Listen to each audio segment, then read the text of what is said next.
Mi sono sempre occupato da giovane per caso, per coincidenza, di un lavoro in acqua.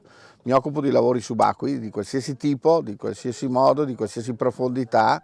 Negli anni ho imparato le tecniche diverse e siamo arrivati a più o meno qualsiasi profondità umana, che potrebbe arrivare fino ai 500 metri. Noi siamo arrivati, stiamo lavorando verso i 200 metri, 180, normalmente 150, 120, e anche basso fondale, che sarebbe da 0 a 50 metri.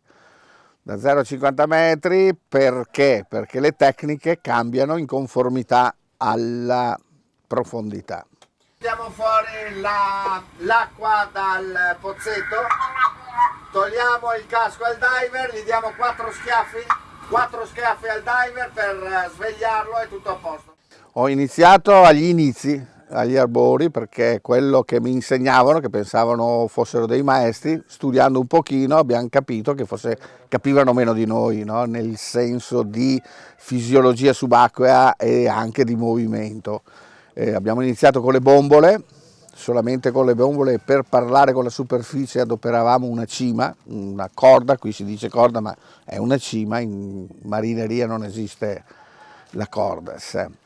E con questa cima facevamo i segnali destra, sinistra, avanti, indietro, sopra e sotto. E il sommozzatore era l'unico occhio e l'unica mano che poteva fare il lavoro subacqueo.